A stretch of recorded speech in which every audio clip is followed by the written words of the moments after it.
오늘 우리는 종교개혁 기념주일로 지키고 있습니다. 종교개혁 기념주일은 1517년 10월 31일 마틴 루터가 독일 비텐베르그 성당 앞에 95개 교회 반박조를 게시한 것을 기념하는 날이기도 합니다. 그래서 세계 교회는 10월 마지막 주일을 종교개혁 기념주일로 함께 지키고 있습니다. 이 날은 교회의 갱신과 또 개혁을 다시 한번 다짐하고 루터의 정신을 다시 한번 되새기는 그런 의미가 담겨져 있습니다. 올해는 종교개혁 508주년을 맞이하고 있습니다. 종교개혁 기념일은 어둠 속에서 복음의 빛이 터져 나온 날이다, 이렇게 표현들을 합니다. 복음, 진리가 교권과 교회와 교회 정치 속에 갇혀서 그 복음의 빛을 제대로 발할 수가 없게 된 것입니다. 그런데 루터가 성경을 읽어보니까 그 당시 교회가, 그 당시 사제들이 가르치는 말씀들이 성경과 벗어나게 되고 성경에서 말하는 그런 구원, 성경에서 말하는 것과 좀 다르다는 것을 깨닫게 되고 95개의 논제들을 모아서 공개적으로 토론하자, 이렇게 이야기했던 것이 종교개혁의 발단이 되었던 것입니다. 그래서 우리는 이 종교개혁일을 기념하면서 성도들 개개인이 우리가 하나님의 말씀에서 벗어난 것이 무엇인가, 또 말씀에서 벗어난 것이 무엇인가, 이것을 다시 한번 점검하는 계기가 되어야 할 것입니다.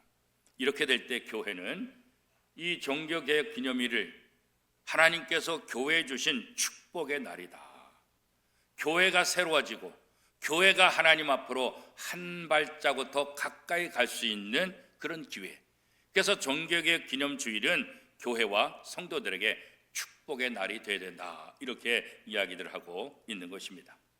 그런 면에서 오늘 사사기 4장의 말씀은 우리가 어떻게 하나님의 말씀을 벗어나는지, 어떻게 하나님의 말씀에 순종하지 않는지, 그런 우리의 모습을 되돌아보는 아주 좋은 예가 될 수 있습니다. 하나님은 하나님의 백성들이 거룩한 백성이 되기를 원합니다. 하나님 나라의 영적인 거룩한 군사로서 하나님의 말씀을 선포하고 영적인 싸움에서 항상 승리하기를 원하시고, 그래서 우리들 각자가 영적으로 강한 군사들이 되어야 된다, 이렇게 말씀하고 있습니다. 성경에 보면 특별히 이스라엘 백성들은 하나님의 사랑을 그렇게 많이 받았음에도 불구하고 하나님의 말씀을 거역하고 하나님을 떠나는 일들이 반복되어 나타나고 있습니다. 한 번 잘못하고 한 번 회개하는 것은 괜찮지만 반복돼서 잘못하고 반복돼서 죄를 짓게 되면 이건 문제가 되지 않겠습니까? 그럼에도 불구하고 하나님은 이스라엘 백성들이 죄로부터 고통을 당하는 그런 순간, 하나님 앞에 그 고통을 부르짖고 하나님 앞에 용서를 구하고 하나님에게 살려달라 말씀하실 때 하나님은 한 번도 그들의 고통을 외면하지 않으셨습니다. 언제나 사람을 동원해서 사람을 통해서 이스라엘 백성들을 구원하시고 이스라엘 백성들에게 평안과 기쁨을 회복시켜 주시는 그런 역할들을 하셨습니다. 이것을 보면 하나님이 참 좋으신 하나님이다, 하나님이 얼마나 이스라엘 백성들을 사랑하시는가, 그런 것들을 우리가 알 수가 있습니다. 그런데 오늘 사사기 4장에 보면 그렇게 하나님의 사랑을 받았던 이스라엘 백성들이 또다시 하나님의 말씀을 거역하고 또 하나님의 말씀에 반하는 그런 삶을 살게 됩니다. 하나님은 이렇게 또다시 악을 행하는 이 이스라엘 백성들에게 이번에는 가나안 왕 야빈의 손에 그들이 압제를 당하도록 하셨다라고 오늘 성경은 말씀하고 있습니다. 이스라엘 백성들이 가나안 정복 전쟁을 하면서 이 가나안 땅에 있는 모든 잡족들을 다 쫓아내야 되는데 100% 쫓아내지 못했습니다. 그런데 그 쫓겨나지 않은 그들이 나중에는 이스라엘 백성들을 괴롭히게 된다는 거죠. 사사기 2장 3절 말씀에 이렇게 말합니다. 그러므로 내가 또 말하기를 내가 그들을 너희 앞에서 쫓아내지 아니하리니 그들이 너희 옆구리의 가시가 될 것이며 그들의 신들이 너희에게 올무가 되리라. 너희가 그때 쫓아내지 않은 그 잡족들, 그들이 너희에게 가시가 될 것이고 너희의 올무가 될 것이다. 이 말씀이 오늘 사사기 4장에 보면 그대로 나타나는 것을 보게 됩니다. 가나안 족속들을 다 쫓아냈어야 되는데 쫓아내지 못했고 여전히 그 가나안 땅에 살고 있는 가나안 왕 야빈, 이 야빈이 군대를 얼마나 많이 모으는지 오늘 성경에 보니까 철병거가 900대가 있다 그렇게 말하고 있어요. 80년 동안 평온했던 이스라엘 백성들, 야빈 왕이 이스라엘을 공격하고 이스라엘을 자신의 손에 부여잡게 되지요. 그리고 20년 동안 학대를 당하는 거예요. 이전에 경험하지 못했던 엄청난 학대들, 더 깊은 더 심한 학대들을 받아야만 했습니다. 끔찍한 고통 속에서 이스라엘은 이제 다시 하나님께 부르짖고 있는 거예요. 교회는 사탄과 영적 전쟁을 하지 않을 때 오히려 악을 행하게 되고 하나님이 주신 복을 잃어버린다는 사실을 깨달아야 돼요. 80년 동안 평안하니까 하나님의 말씀을 제대로 섬기지도 않고 영적인 싸움도 관심이 없는 거예요. 그러다 결국 가나안 왕 야빈의 손에 무너지게 되니까 그때서야 비로소 다시 한번 하나님 앞에 간절히 구하고 있는 거죠. 교회는 항상 깨어 있어야 된다. 사단이나 세상과 철저하게 싸워서 이겨야 된다.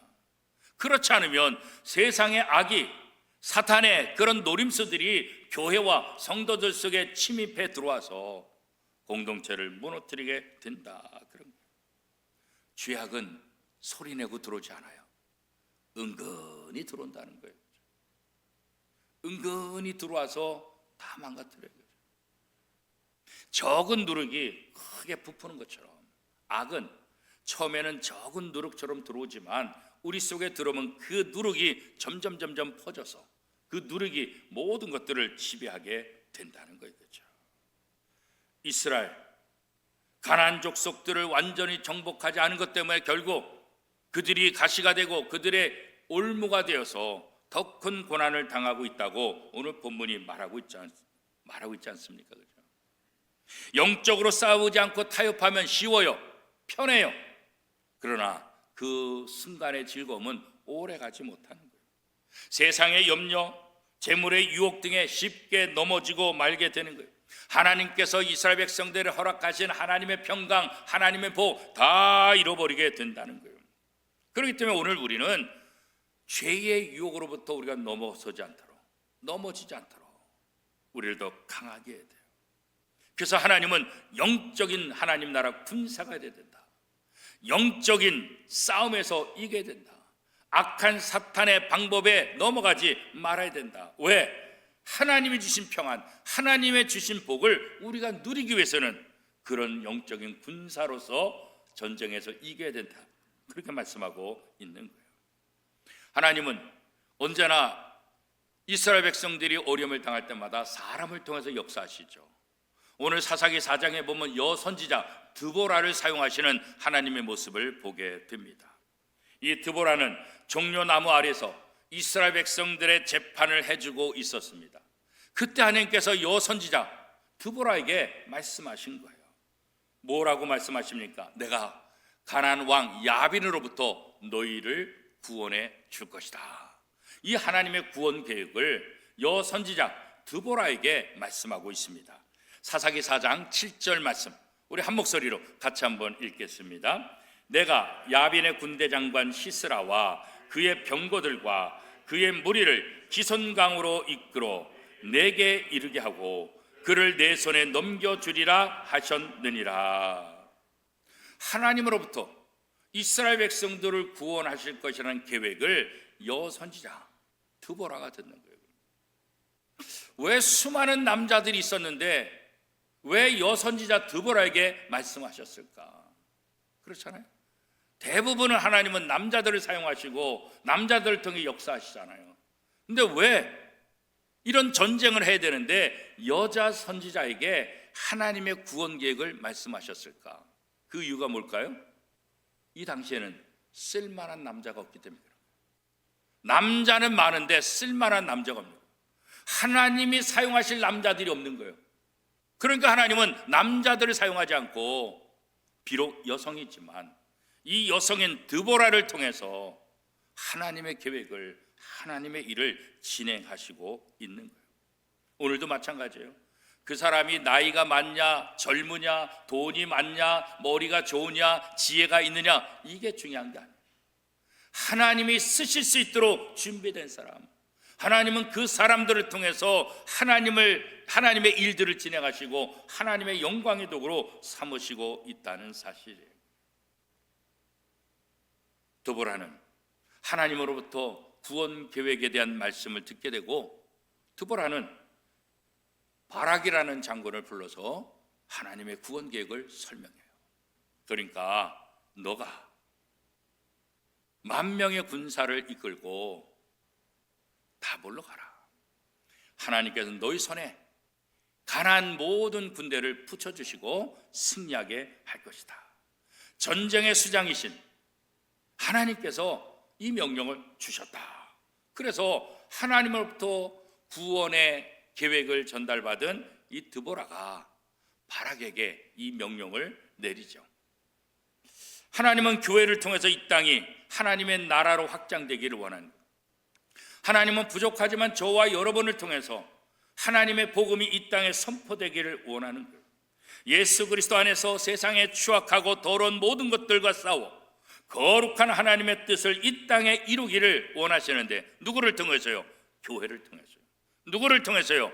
구원받은 저와 여러분을 통해서. 하나님은 이스라엘이 다시 하나님의 쓰임받는 도구가 되기를 원하는 거예요.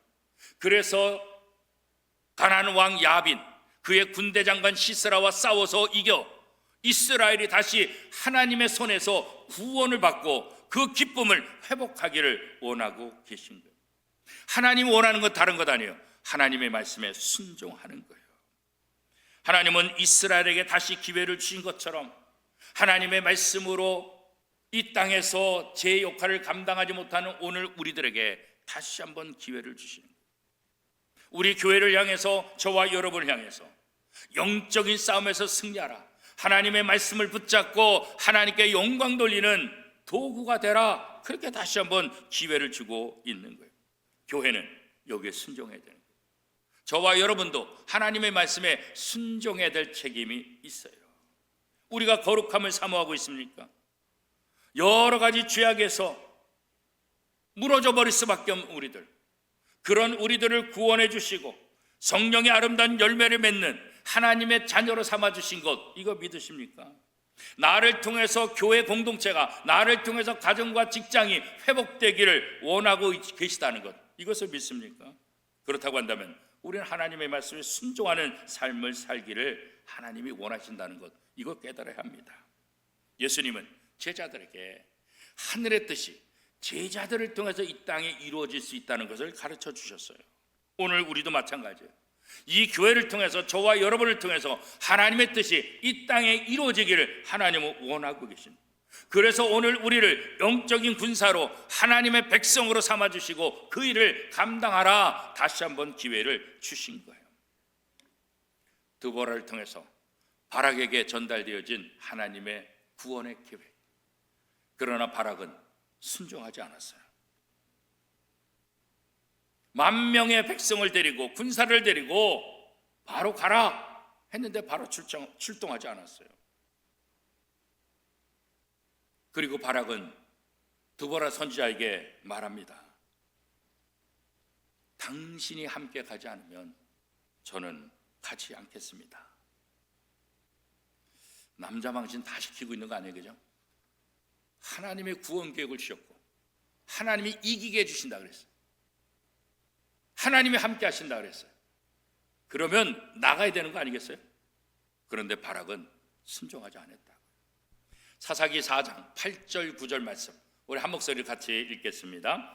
바락이 그에게 이르되 만일 당신이 나와 함께 가면 내가 가려니와 만일 당신이 나와 함께 가지 아니하면 나도 가지 아니하겠노라 하니 이르되 내가 반드시 너와 함께 가리라. 그러나 내가 이번에 가는 길에서는 영광을 얻지 못하리니 이는 여호와께서 시스라를 여인의 손에 파실 것임이니라 하고 드보라가 일어나 바락과 함께 게데스로 가니라.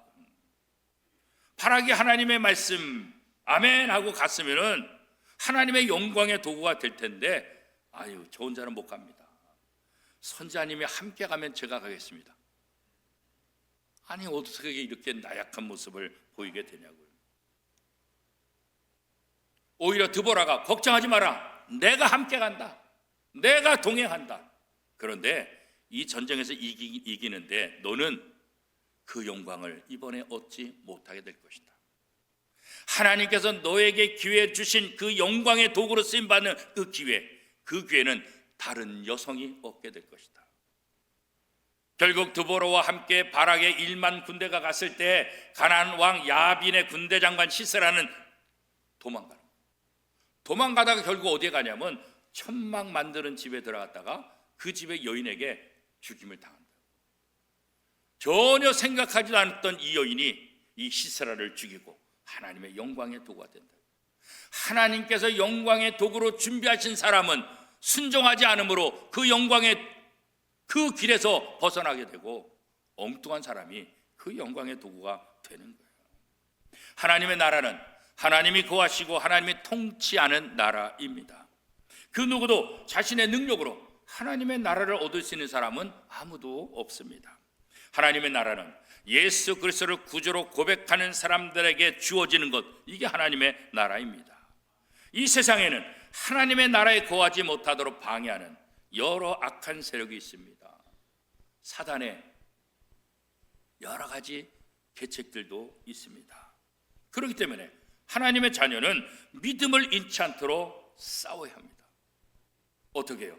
하나님의 말씀을 붙잡고 말씀 안에 거하고 말씀에 순종하는 삶을 살아야 되는 거예요.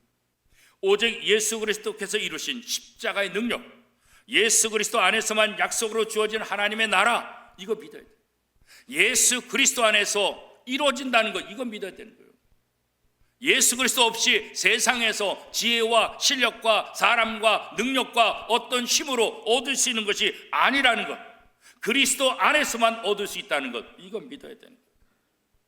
그럴 때 하늘로부터는 의와 평강과 희락을 드디어 우리가 누리게 될 수 있는 것입니다. 하나님의 예수 그리스도 안에서 우리에게 허락하신 것들, 하나님의 영광에 이르게 하는 참으로 놀라운 또 위대한 것들, 성경을 통해서 우리에게 얼마나 많이 약속하고 있습니까?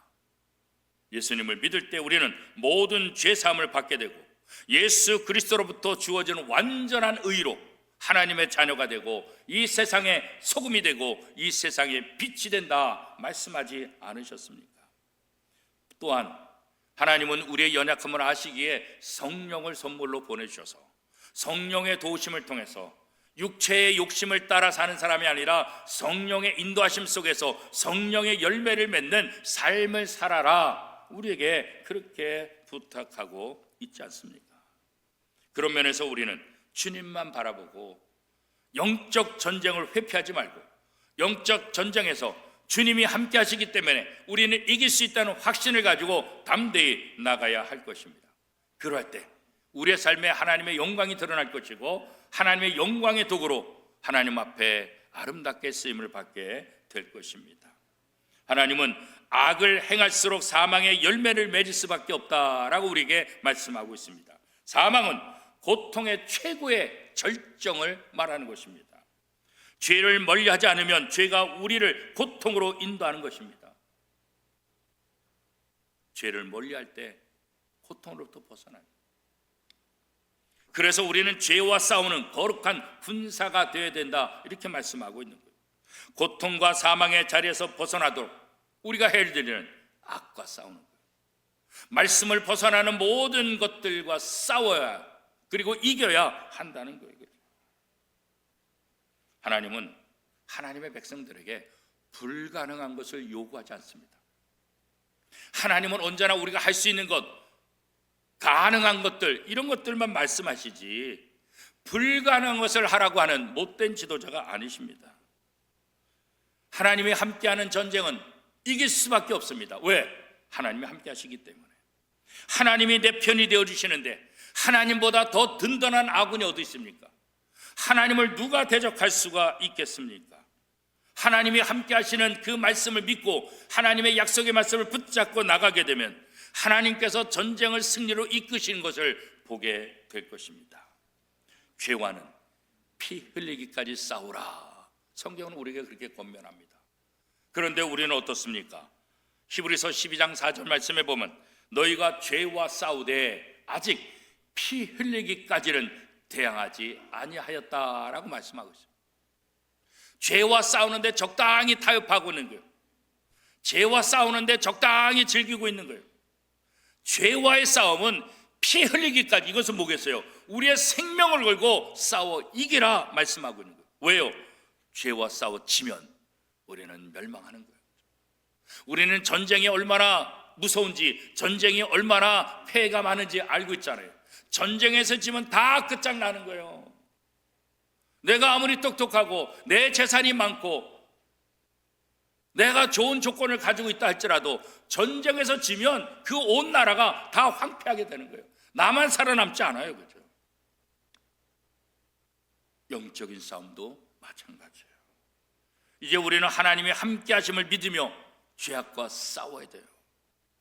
마틴 루터가 처음부터 강한 사람이었을까? 처음부터 내가 이 종교를, 이 교단을, 이 캐톨릭을 개혁해야지 이렇게 처음부터 계획했는가? 전혀 그렇지 않아요.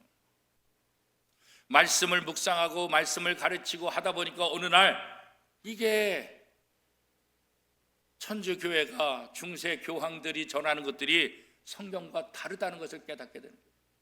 그리고 고민하게 되는 거예요. 고민하게 되지만 이거 뭐 나 혼자 한다고 될까? 그런 연약한 마음도 있어요. 교황청이 가톨릭 교회가 루터를 얼마나 압박하는지 몰라요. 얼마나 경고하는지 몰라요. 협박하는지 몰라요. 물러설까 하는 생각도 했어요. 그러나 내가 고통받고 내가 어렵고 내가 힘들지만 내가 안 하면 이 진리를 다른 교회가, 다른 사람들이 깨닫지 못하는 거예요. 여전히 잘못된 진리 속에 사로잡히게 되고 여전히 잘못된 신앙으로 신앙생활하는 그 사람들. 그렇죠? 내가 고통받을 수 있지만, 내가 어려움 당할 수 있지만 이 진리, 어둠 속에 갇힌 이 복음, 어둠 속에 갇힌 이 진리를 다시 한번 전달하고 알려주는 것. 그래서 하나씩 하면서 루터를 동조하는 사람들이 생기게 되고 이후 세대에도 많은 종교개혁들이 나와서 오늘 이렇게 종교개혁을 이룰 수 있게 된 거죠. 우리는 원래 이 세상의 풍조와 사탄을 따라 살며 육체의 욕심을 좇는 본질상 진노의 자녀였습니다. 에베소서를 통해서 우리에게 이렇게 말씀하고 있지 않습니까? 그런데 이제 우리는 주님 안에서 빛이 되었어요. 악을 멀리하고 어둠을 멀리하고 그 악과 어둠과 싸워 승리할 수 있도록 하나님이 우리를 부르셨다고요. 얼마나 감사하겠죠. 하나님은 우리를 죄와 사망의 고통스러운 자리에서 의와 생명의 영광스러운 자리로 옮겨주신 거예요. 그러므로 우리는 악과 맞서 싸우라는 말씀에 아멘하고 나가야 될 거예요. 하나님께서 드보라를 통해서 가나안 왕 야빈의 손에서 이스라엘 백성을 구원하겠다 구원의 계획을 알려줬음에도 불구하고 그 말씀에 순종하지 않은 바라. 오늘 우리도 그럴 수 있어요. 하나님의 말씀을 수없이 듣고 하나님의 말씀이 우리 속에 들려오는데 이거 뭐 나 혼자 한다도 되는가? 이거 하다가 또 내가 잘못되는 거 아닌가? 저쪽 가나안은 이 철병거가 900대가 있는데 뭐 우리 실력 가지고 그걸 이길 수 있을까? 아마 그런 생각을 하며 아마 순종하지 않았을 가능성도 있어요. 오늘 우리도 그래요. 그죠? 그러나 하나님의 말씀에 불순종하면 우리는 죄의 지배를 받을 수밖에 없는 거예요. 하나님이 하나님의 영광의 도구로 우리를 사용하시기를 원하지만 우리가 불순종하면 그 기회를 우리는 다 잃어버리게 되는 거예요.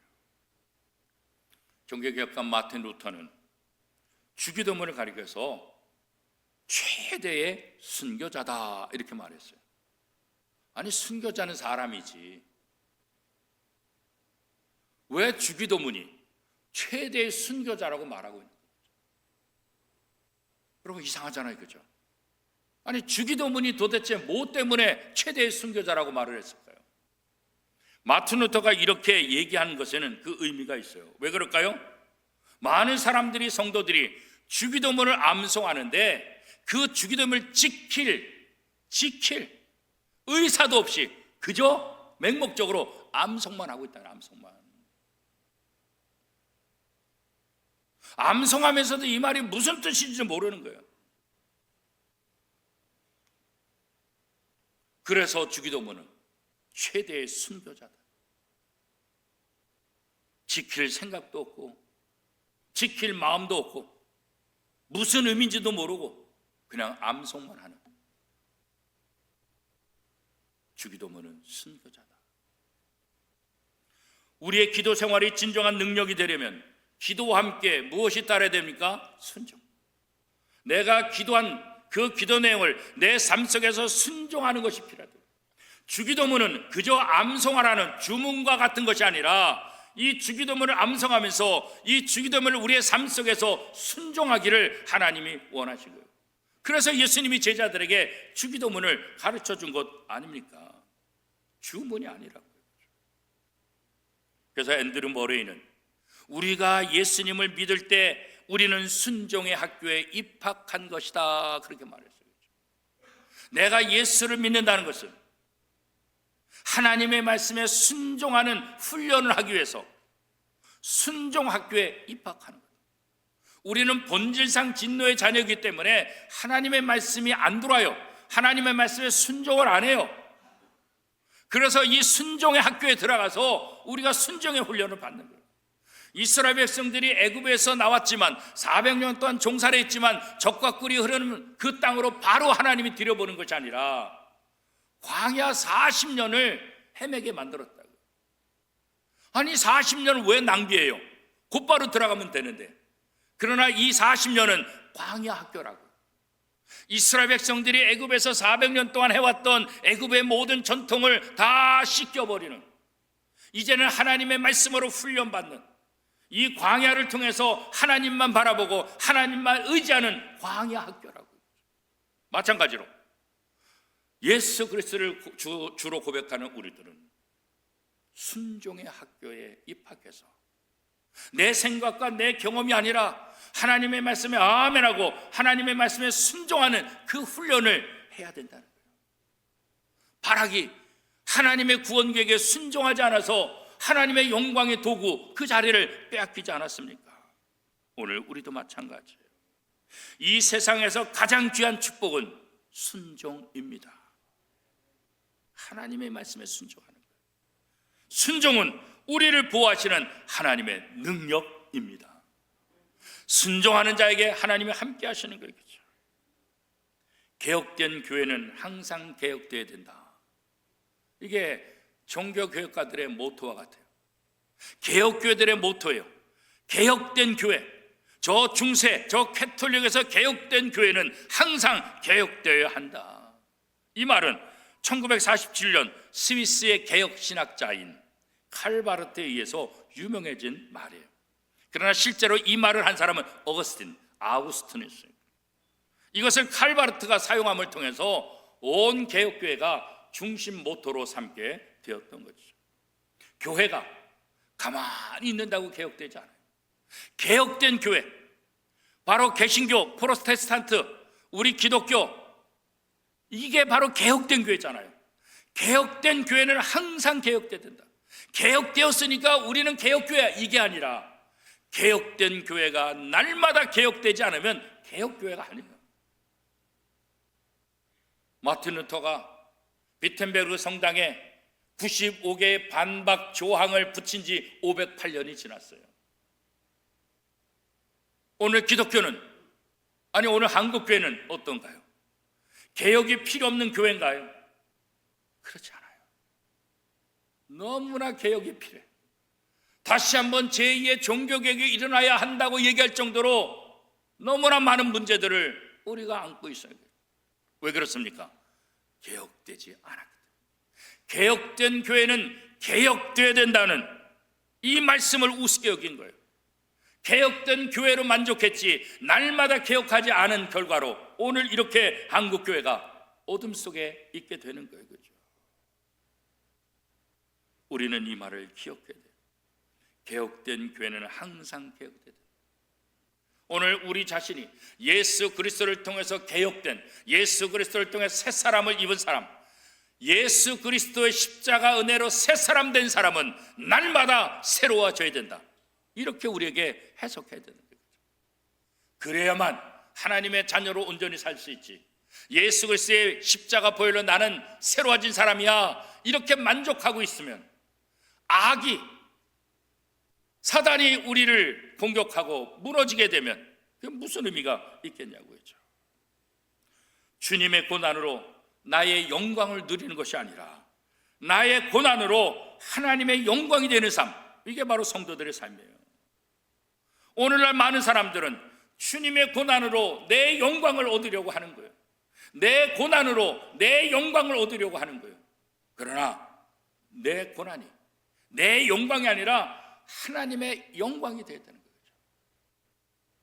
루터는 종교개혁을 통해서 자신의 영광을 얻고자 한 것이 아니에요. 루터가 여러 가지 어렵고 힘들지만 자신의 고난을 통해서 하나님의 영광이 되기를 원한 거예요. 그랬더니 하나님이 그를 영광의 도구로 사용하신 거잖아요.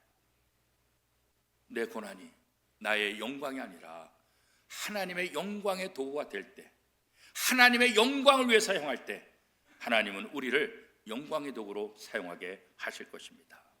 이 은혜가 우리 원미동교회와 저와 여러분에게 넘쳐나기를 축복합니다.